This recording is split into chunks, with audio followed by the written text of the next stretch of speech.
Hello, today we'll see the way in which UPSC asks questions from different subjects and what are the expectations of UPSC from aspirants like you. First, we'll see the way in which UPSC asks questions from economy. We'll first take a question from the Guru Shishya Prelims Test Series 2023. Which of the following actions can be taken in the balance of payment crisis by India to stabilize the economy? First statement says artificial stabilization of rupee by Reserve Bank of India. Second, the issue of masala bonds by Government of India. Third, raising of interest rate in the Indian economy. See, from economy, UPSC asks you about the practical solutions to manage the uncertainties that India may face. For instance, BOP crisis here. So, an aspirant must have to first understand the concept of BOP and then think like a civil servant by interlinking the different concepts that we study under this subject to apply them to solve the crisis. I mean, what are the economic implications of these actions? Now, see a similar UPSC question. The three statements are asked as the application of three different concepts that we study. One is related to inflation control measures. Second one is related to rupee depreciation. The third one is related to interest rate. I mean, what is the implication of an international market decision on the Indian economy? If you see the prelims test series question that we have already seen, each of the three statements was related to some actions that can be taken to solve the balance of payment crisis. One related to artificial stabilization of Indian rupee. Second, issue of masala bonds. Third, about interest rate in Indian economy. Okay, now you see the UPSC question. The three statements were related to three different problems. The prelims question that we have seen from the test series was related to one issue and three different solutions. The UPSC question was about three statements having three different issues. First one about inflation, second about rupee depreciation, and the third one about an international monetary decision and its effect on India's economy. So this is the way they ask the question. So one should be aware about the application point of view of each of the concepts that you study. Now let us see a polity question from the Guru Shishya Prelims Test Series 2023. Consider the following statements with reference to fundamental rights. The first statement says, a private body can sometimes fall under the definition of the state under Article 12. Second statement, the term law in Article 13 includes permanent laws, temporary laws, statutory instruments, as well as constitutional amendment acts. The third statement says the scope of judicial review power of Supreme Court in India is wider than US. Okay, UPSC has a knack of asking some statements directly from the books we study, but those will be from the less noticed or less focused areas, like something about the contents or constituents of an article. We may be knowing that Article 12 is about state and Article 13 is something associated with judicial review. But in an urge to finish the studying of subject, somehow we fail to go to the micro level of some important areas. Now they'll keep a third statement to check whether you can recollect some important concepts that you study and apply it to reach a conclusion. For instance, if we look at the third statement, the scope of judicial review power of Supreme Court in India is wider than US. For that, one must know about the procedure established by law and the due process of law. To understand that judicial review of Supreme Court of US is wider than us. And at times, even after solving all these statements and reaching a conclusion, the disaster comes in a way that you may fail to notice that they are asking about something which is not correct. In the UPSC exam hall, under the pressure of the exam, you fail to notice this word not and you reach the wrong answer. So beware about such things as well. Let's see a similar UPSC question. When we study the topics like judiciary, we do the surface reading about Supreme Court, High Court, contempt of court, etc. And we'll reach a false confidence that we have covered the topic. UPSC knows that everyone who is serious would have done the surface reading. But if they want to filter out the most serious candidates, they'll check your dedication and genuine interest towards the subject to know everything related to that topic and its different dimensions.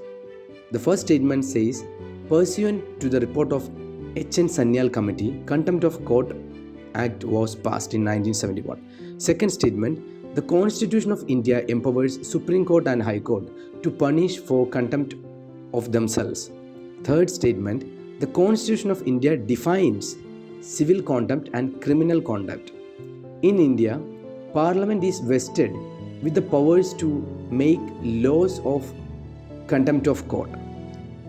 What I mean is that just knowing about what is contempt of court and just a bare knowledge about Supreme Court and High Court is not enough. One should not have the confusion about who empowers Supreme Court and High Court regarding contempt of court, whether it's Parliament or Constitution, and whether these are defined in the Constitution or just mentioned in the Constitution.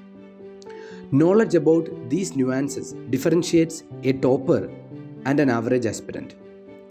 And even if you are not knowing all these statements, knowledge or common sense about some statements would help you crack the question through option elimination. For instance, one who studied polity and constitution through basic books knows that it's not normal for the Constitution to define the terms like contempt, martial law, minorities, etc.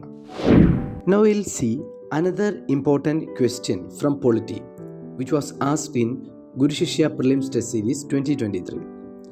Which of the following government initiatives is or are fulfilling the objectives of DPSP or Directive Principles of State Policy? When you see, these are the applications of different DPSP principles. First one, India signing military logistics agreements. Second one, modernization of agriculture.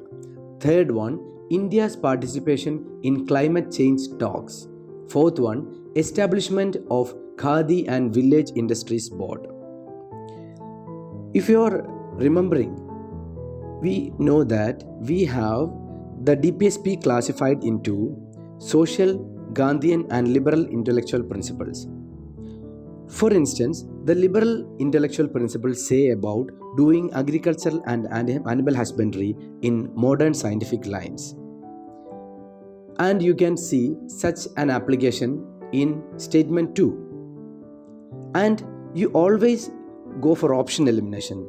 Even if you are not that sure about a particular statement, you can get the answer rightly with option elimination. That's an option.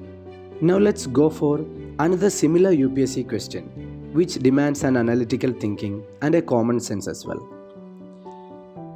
Other than fundamental rights, which of the following parts of the Constitution of India reflect the principles and provisions of Universal Declaration of Human Rights 1948? 1. Preamble. 2nd. DPSP. 3rd. Fundamental duties.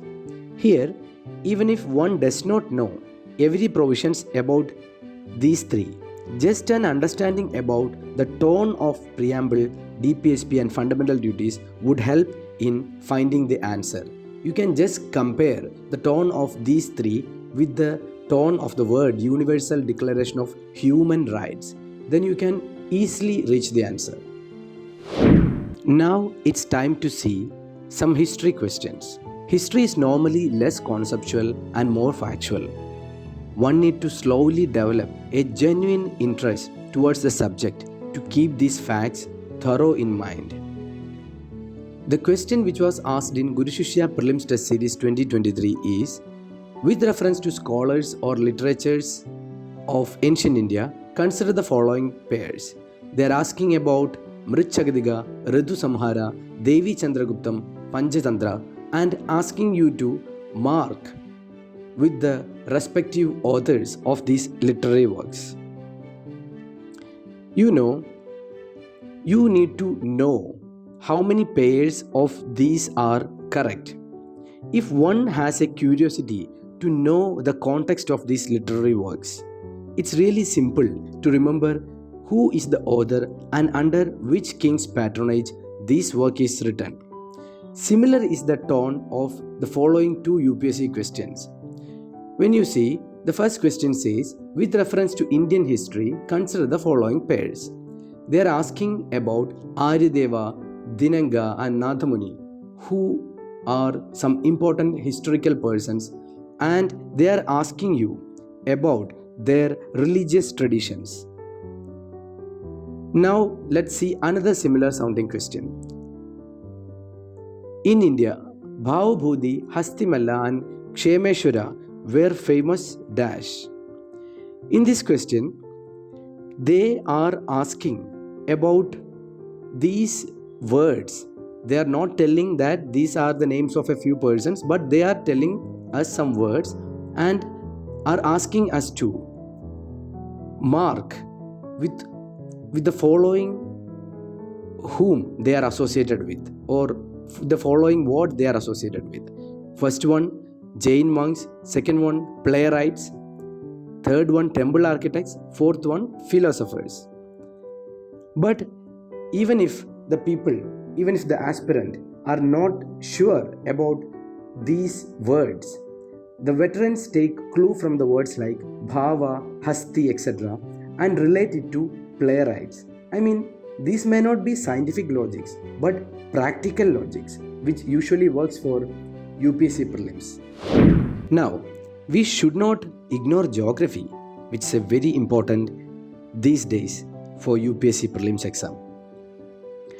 Our test series question asks you about some local storms to mark it with the effects, and these are from different regions, and at least people from those respective regions would be familiar with those. For instance, Keralites would be knowing about mango shower, aspirants from the Karnataka would be knowing about blossom shower, etc.